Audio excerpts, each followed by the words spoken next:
പരിശുദ്ധമായ നാമം വാഴ്ത്തപ്പെടുമാറാകട്ടെ. ഇയ്യോബിൻ്റെ പുസ്തകം 22-ാം അധ്യായം. അതിന് തേമാന്യനായ എലീഫസ് ഉത്തരം പറഞ്ഞതെന്തെന്നാൽ, മനുഷ്യൻ ദൈവത്തിന് ഉപകാരമായി വരുമോ? ജ്ഞാനിയായവൻ തനിക്ക് തന്നെ ഉപകരിക്കുകയുള്ളൂ.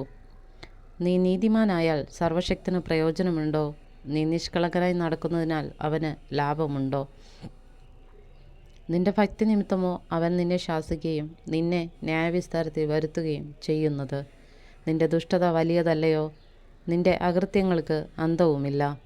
നിന്റെ സഹോദരനോട് നീ വെറുതെ പണയം വാങ്ങി നഗ്നന്മാരുടെ വസ്ത്രം ഉരിഞ്ഞെടുത്തിരിക്കുന്നു. ക്ഷീണിച്ചവന് നീ വെള്ളം കൊടുത്തില്ല, വിശന്നവന് നീ ആഹാരം മുടക്കിക്കളഞ്ഞു. കയ്യൂറ്റക്കാരനോ ദേശം കൈവശമായി, മാന്യനായവൻ അതിൽ പാർത്തു. വിധവമാരെ നീ വെറും കൈയായി അയച്ചു, അനാഥന്മാരുടെ ഭുജങ്ങളെ നീ ഒടിച്ചു കളഞ്ഞു. അതുകൊണ്ട് നിന്റെ ചുറ്റും കെണികൾ ഇരിക്കുന്നു, പെട്ടെന്ന് ഭയം നിന്നെ ഭ്രമിപ്പിക്കുന്നു. അല്ല, നീ അന്ധകാരത്തെയും നിന്നെ മൂടുന്ന പെരുവെള്ളത്തെയും കാണുന്നില്ലയോ? ദൈവം സ്വർഗോന്നതത്തിൽ ഇല്ലയോ? നക്ഷത്രങ്ങൾ എത്ര ഉയർന്നിരിക്കുന്നു എന്ന് നോക്കുക. എന്നാൽ നീ ദൈവം എന്തറിയുന്നു? കൂരിരുട്ടിൽ അവൻ ന്യായം വിധിക്കുമോ?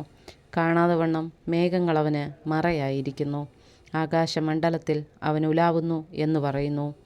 ദുഷ്ടമനുഷ്യർ നടന്നിരിക്കുന്ന പുരാതന മാർഗം നീ പ്രമാണിക്കുമോ? കാലം തികയും മുമ്പേ അവർ പിടിപെട്ടുപോയി. അവരുടെ അടിസ്ഥാനം നദി പോലെ ഒഴുകിപ്പോയി. അവർ ദൈവത്തോട്, ഞങ്ങളെ വിട്ടുപോക, സർവശക്തൻ ഞങ്ങളോട് എന്തു ചെയ്യും എന്ന് പറഞ്ഞു. അവനോ അവരുടെ വീടുകളെ നന്മ കൊണ്ട് നിറച്ചു. ദുഷ്ടന്മാരുടെ ആലോചന എന്നോട് അകന്നിരിക്കുന്നു. നീതിമാന്മാർ കണ്ടു സന്തോഷിക്കുന്നു. കുറ്റമില്ലാത്തവൻ അവരെ പരിഹസിച്ചു. ഞങ്ങളുടെ എതിരാളികൾ മുടിഞ്ഞുപോയി, അവരുടെ ശേഷിപ്പ് തീക്കിരയായി എന്ന് പറയുന്നു. നീ അവനോടിണങ്ങി സമാധാനമായിരിക്ക, അതിനാൽ നിനക്ക് നന്മ വരും. അവൻ്റെ വായിൽ നിന്ന് ഉപദേശം കൈക്കൊള്ളുക, അവൻ്റെ വചനങ്ങളെ നിന്റെ ഹൃദയത്തിൽ സംഗ്രഹിക്കാം. സർവശക്തങ്ങളിലേക്ക് തിരിഞ്ഞാൽ നീ അഭിവൃദ്ധി പ്രാപിക്കും. നീതികേട് നിന്റെ കൂടാരങ്ങളിൽ നിന്ന് അകറ്റിക്കളയും.